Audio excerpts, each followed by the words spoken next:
Hello, business owners and my fellow citizens and my customers and my prospective customers. My name is Daryl Guberman. I have a very special guest.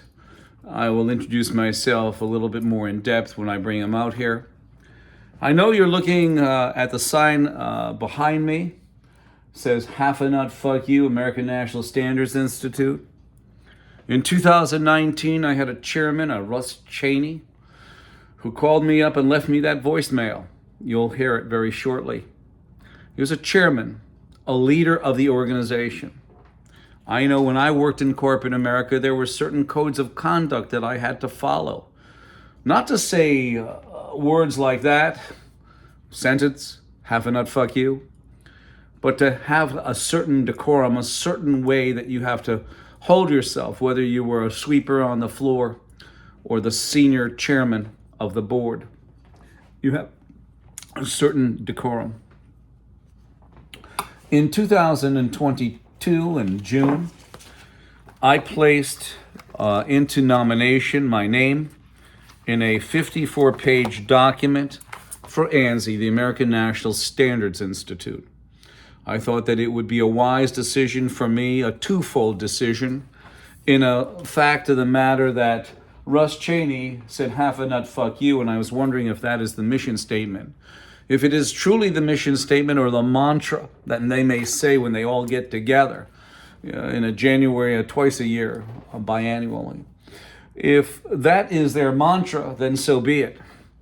But we have some issues that are going on. I put in this document, 16 of the pages are reference letters from my customers. I sent out 30, 16 got sent to ANSI, 16 recommendations. And I appreciate that from all 30 that I've asked and the 16 as well. They're very good. I put this document in.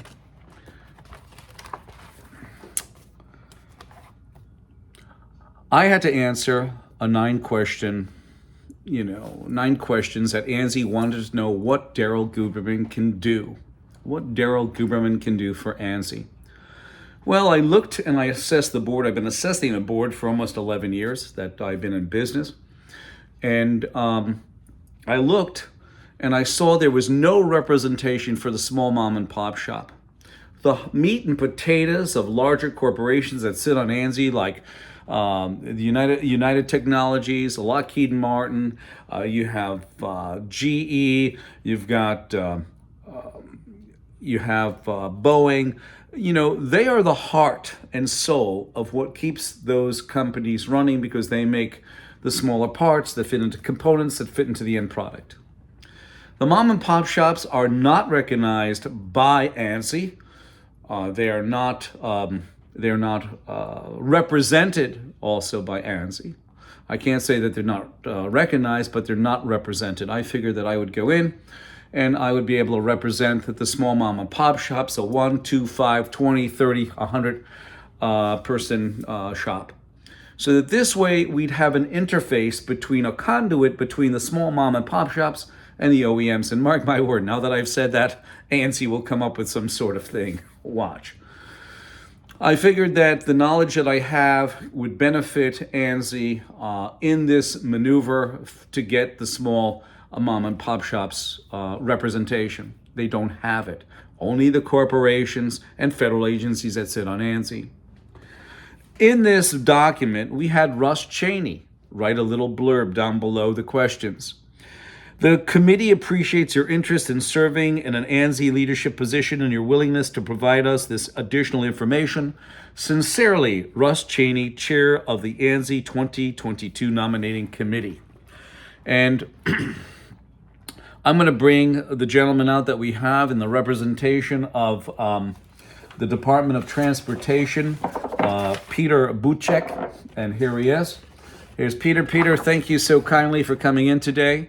I want to show you, I know you're a little bit taken aback by ANSI says "half a nut, fuck you." Those are not my words, but the reason why we brought you in, and I appreciate you coming in from Washington, is that you have an employee on board that sits on ANSI as a board vice chairman. His name is Tim Klein. He sits on ANSI's board, and I was wondering if that is your mantra or that is your mission statement with the DOT, half a nut, fuck you. I know it's kind of strange, but let me tell you the story. But first, what I want to do is I want to play for you what Russ Chaney said. And it is absolutely abominable. I'll let you sit down. I'm going to bring out Russ and the other characters and show you. And this is what he did in 2019 when I exposed the factor of a accreditation body for laboratory and some impropriety. And you will see that when I do the presentation.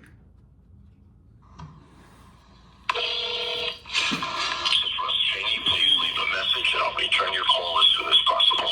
Record you.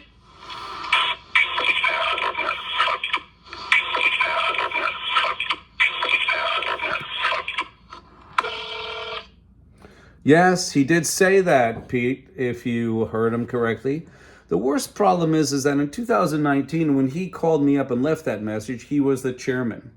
When I filled out that document that I just showed you, the 54-page document, they also sent the code of conduct, which I've read back, forward, and sideways, and he broke a lot of the code of conduct by saying, half a nut, fuck you. I sent the letter plus a recording out to Joe Battia, the CEO. He pushed it up the ladder to his lawyer, Jameson Carroll of Carroll and Weiss in Atlanta, Georgia.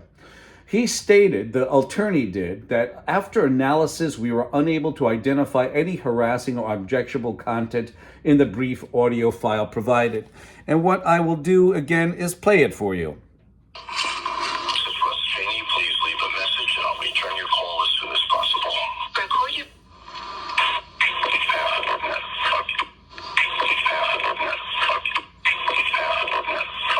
Yes, he did say that. And his attorney again said, after analysis, we were unable to identify any harassing or objectionable content in the brief audio file provided. Peter, let me just say this to you, my friend. All we wanted was an apology. Instead, they tried to paste over this. In 2022, 3 years later, rather than being a demonstrative leader that Chaney should be, he should have kept his nose in the plumbing business. Actually, in the sewer, when you use this type of language. That's where he belongs. He does not belong as a leader, a chairman, maybe a dog catcher, but I'd feel sorry for the dogs. It is, and Russ, not only Russ Chaney, but you have Joe Battia, and he didn't do anything, okay? And you have the lawyer, Jameson Carroll, who basically played deaf, dumb, and blind to this. All I wanted was an apology. Sit down. Thank you very much. I appreciate what you have done. Please, accept my apology. Well, that didn't happen. In 2022, I wanted to change their mantra, their mission statement from half a nut fuck you to something that bears a little resemblance to quality rather than the trash. So, again, I put my 54-page document in. I get a letter back from one of their representatives of ANSI, and she said that there's people who did not approve of your, you being on the board, your nomination. And that person, without a doubt in my mind, was Russ Chaney. You could hear him. And 3 years, he still waited, and they still didn't. But you know their silence, Peter? Their silence has something bad. Something very corrupt is going on within that organization. That they don't want somebody on their board that could be an interface between mom and pop shops and the bigger OEMs, like, United Technologies, Lockheed, Boeing, etc. Let me put you down, and I'm going to tell you this, okay? Maybe the problem, too, Peter, is that you have your Department of Transportation sitting on ANSI's board. At the time between 2015 and 2021, you're going to see, just a year ago, you're going to see that a communist Chinese national was in control of the IAF, the International Accreditation Forum, which is incorporated in Delaware. That who they have on board? They have Lockheed Martin, Iran, Pakistan, who admitted to harboring some of the terrorists of 9/11, and also Pakistan, who harbored Osama bin Laden. I say this not about the people of those countries, but I say it about the politicians. Okay, Lockheed Martin, who got hacked in 2009 by China. In 2012, A division of United Technologies, Sikorsky Aircraft, gets hacked by China, taking data from Sikorsky. In 2015, Lockheed Martin buys Sikorsky for $9 billion. And in the Connecticut Mirror, there is a article that says, with China's okay, Lockheed Martin closes in on the purchase of Sikorsky aircraft. Okay, the bad thing is you have our four representatives in Connecticut, Democrats. Doesn't make a difference, Democrat, Republican anymore. They're all the same. The same suits, same ties, and same brain. But anyway, you have Rosa DeLauro, Jim Himes, Christopher Murphy, and Richard Blumenthal all saying in the article with, Lockheed, thank you so much for working with the international regulator, Communist China. In so many words, actually, the words are, Connecticut lawmakers praise Lockheed Martin in working with an international regulator, Communist China. So you're on board of this, Peter. So I'm going to ask you, it must be your mission statement too, is have a nut fuck you. It's kind of very embarrassing to you as the guy who's going to inherit this mess, because you do inherit it. We're going to continue on, and this is going to be a long video. I apologize, but you don't know anything, Peter, and rightfully so, because these are the nuances that affect your reputation that you should know. ANSI talks about impartial oversight. Impartial oversight in their voluntary consensus standards. As you dig, and as I have dug, they are not voluntary. They are not a voluntary consensus standards. They are, you gotta do it. And on each one of the federal agencies, many of them, they sit as a member, and they have standards manager, standards executive, whatever, on the government agencies. The word that we come up with, and that we found is a very good definition for what they do, is obfuscation, the action of making something obscure or unintelligible. Yes, this is true, Peter. We're going to keep on going. And in 2013, Peter, we did a speech at the American Society for Quality at the region Fairfield County and also New Haven County facilities, branches.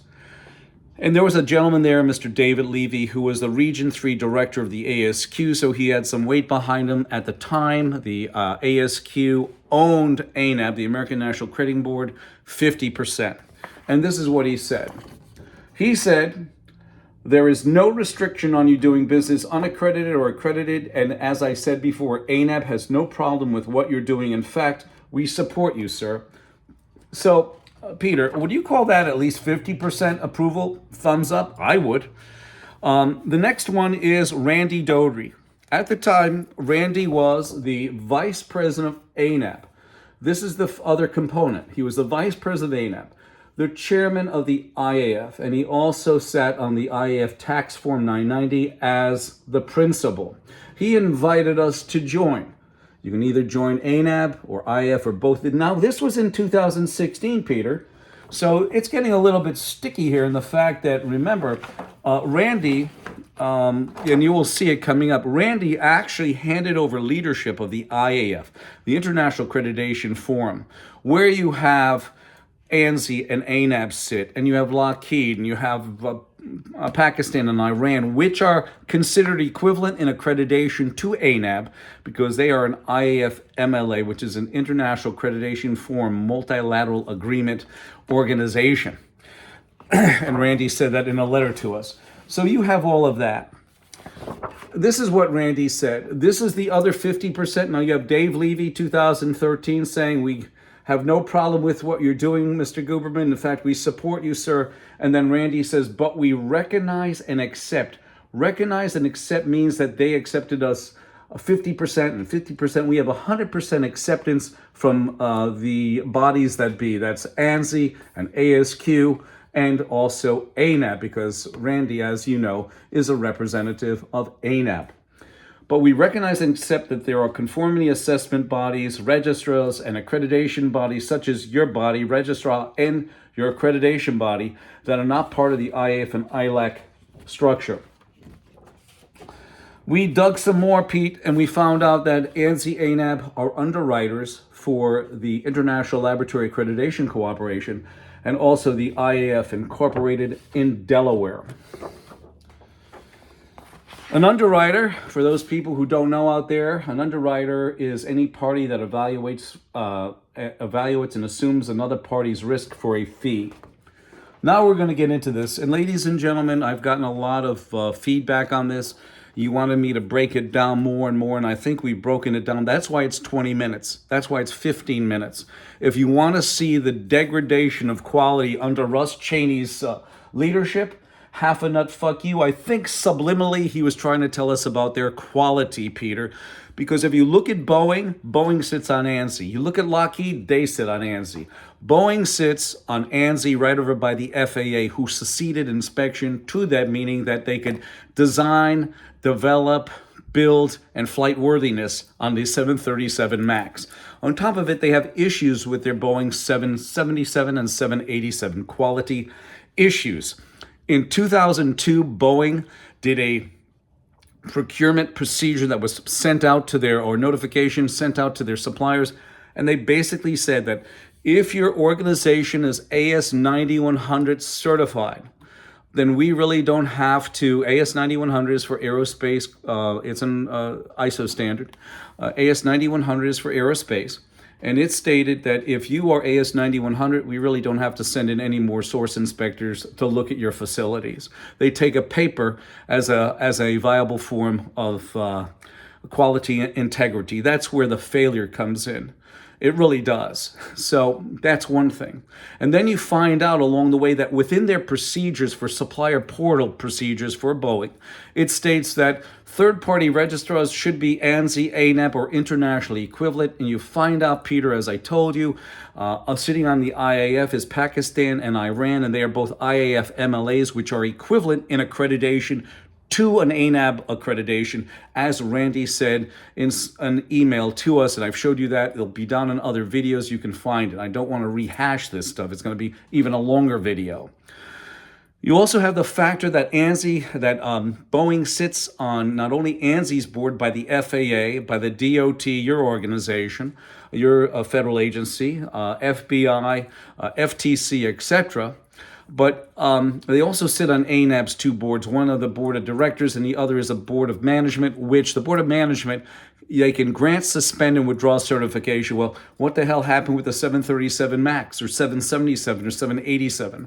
Peter, I must be frank with you that in my 40 plus years of being involved with quality manufacturing, I have never seen a quality certificate get taken away for poor quality in the shop, or poor processes, or how many major nonconformances they have.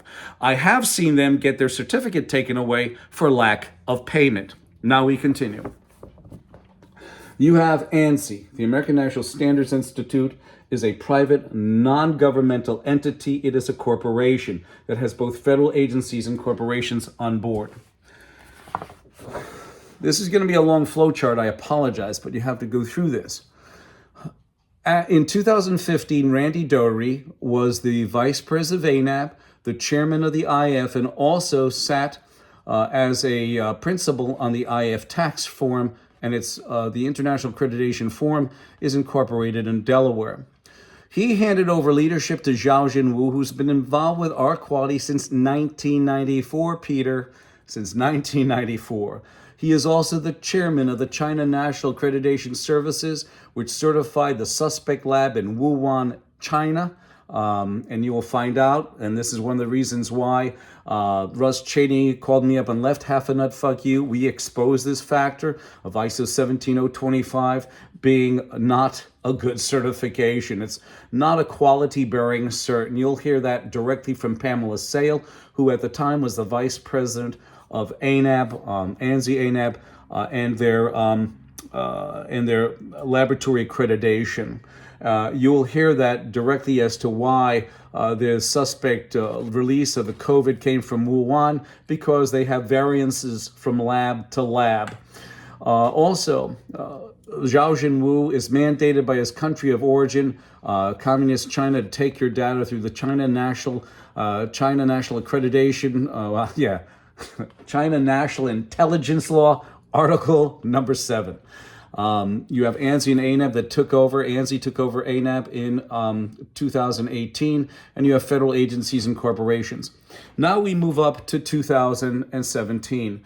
Randy Doherty sat on the Department of Homeland Security, a federal agency website, and he was being advertised there as the vice president of ANAB for a PPS, I think, certification that they were issuing. By rights, a private entity. That's like Guberman-PMC, Peter, being advertised on the Department of Homeland Security.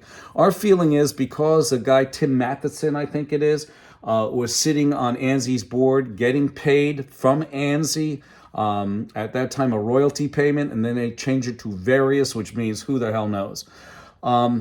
Tim Matheson, DHS, was sitting there. The worst thing you have to really think about is Randy was sitting there on the DHS website. And his buddy over here, Communist National Zhao Jinwu, was sitting on the IAF Incorporated in Delaware, okay? And he's mandated to take your data. Zhao Jinwu, from his communist Chinese leader, Xi Jinping, the China National Intelligence Law, Article number 7, which mandates espionage.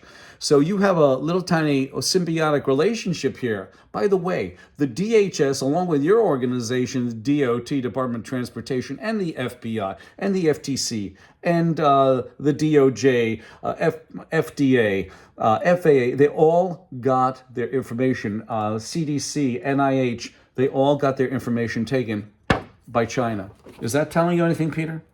Also, in China, there are 10 different registrars that can issue an ANAB accredited certification. Yes, 10 of them. And they profess to be an American-based company. Here's a picture of Zhao Jinwu in the laboratory in Wuhan, China. Remember, at the time he was here in 2017, Zhao Jinwu, okay, was the chairman of the International Accreditation Forum in Delaware. He's also the China National Accreditation Services located in Beijing, China, handing over an ISO 17025 certification. What makes this bad is that we're going to bring up Pamela Sales prematurely here. I think she's here. And this is what Pamela Sales said. And this is why when they talk about the escape of the COVID-19 virus from Wuhan, China, it is quite plausible, especially after Pamela Sale admitted this under deposition in Texas. One of the issues is that there is no commonly agreed upon set of standards that forensic labs around the country have to follow. Instead, there are informal guidelines that labs can choose to follow or not. What does that mean? That means you have a certificate that is allowing an uncontrolled assessment in the laboratory. There is no following standards there. How they can issue a 17025 cert is beyond me. So in 2017, you have Zhao Jinwu in the laboratory here, issuing a certification. You also have Pamela Sales, who said a year or so later that there is really no protocols in the laboratories, so they're basically out of control. In 2017, we'll go this way. You have Senator Rand Paul, who was interviewing Anthony Fauci from NIH. NIH, CDC, FDA, USDA, Pfizer, and Johnson & Johnson, FBI, FTC, many federal, EPA, many federal organizations, agencies belong on ANSI. You have Anthony Fauci of NIH on ANSI. He was asked inquisition by Rand Paul, who I think many of these senators and congressmen who inquisition people or ask them questions, probably give those questions probably 3 weeks in advance, maybe a month or so, and they're given time with their team to operate on them and ask questions. Rand Paul asked Anthony Fauci, NIH, do you know anything about gain of function? Anthony Fauci says, I don't know anything about gain of function. Well, out of a Chinese technical magazine, this is what came out. In May 17 to 19, 2017, in Wuhan, China, the second workshop between the United States and China took place, and here it is. And this is what it says. The workshop will focus on 5 sessions. Gain of function research is the very first topic of information. So I guess he lied. He lied to He lied to Rand Paul. I looked because there were customers that wanted to get ISO 17025. I showed them the fact, well, I didn't show them, I got this and said that scandals are happening in accredited laboratories. We took many, there's a whole litany of failures when it comes to laboratory failure. There's a ton of it. And there was a report that was done in 2011 from a Marvin Schechter, an attorney given to the state of New York, and he said, in fact, that ASCLD Lab could more properly be described as a product service organization which sells for a fee a seal of approval, which ASCLD Lab is owned by ANAB. They also sit on ANSI. All of these sit on ANSI. You have ANAB also does, on its own, does laboratory accreditation and certification. And you have ASCLD, which is an accreditation body for laboratory accreditation. I did a video, Peter, on the fact that you have A2LA sitting on ANSI's board. And at the time, between 2015 and 2021, you have the problem with China watching over A2LA.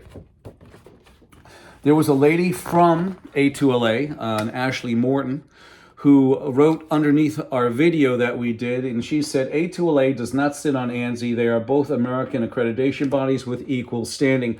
Well, as you saw, Peter, they are not equal standing. A2LA does sit as a member. If you need the actual document that proves to you this, I will gladly present it to you.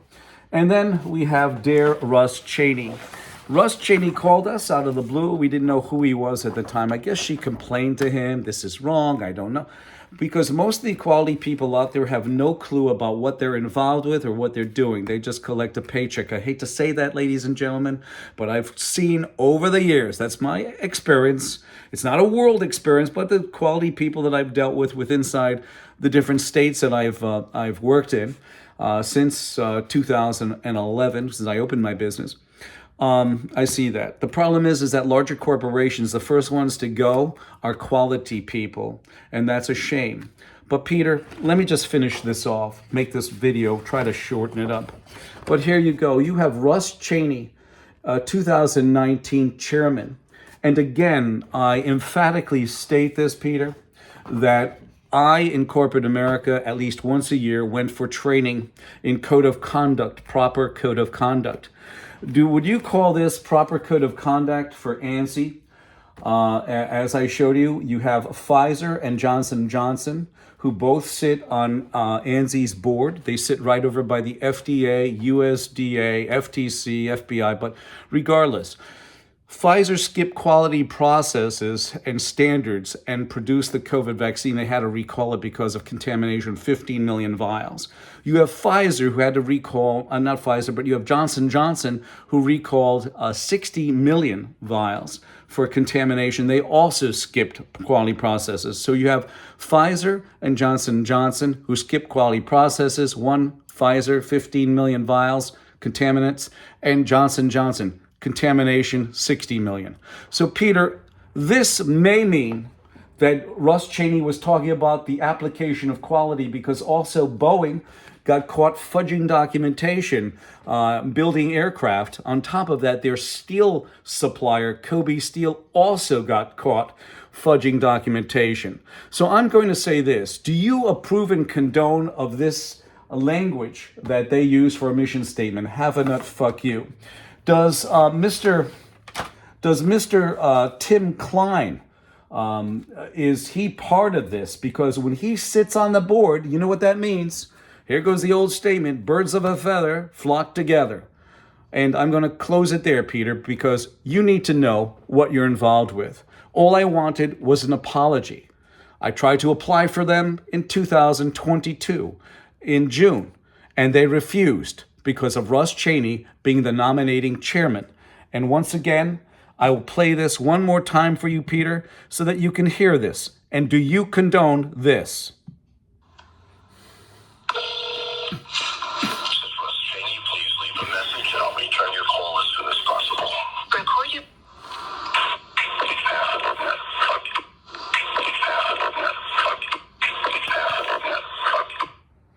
So, Peter, I leave it there. My number is 203-556-1493, or Daryl, TQRS@yahoo.com. I thank you, ladies and gentlemen. I hope that was enough explanation to show the litany, to show you the progress of time with this mess. I thank you.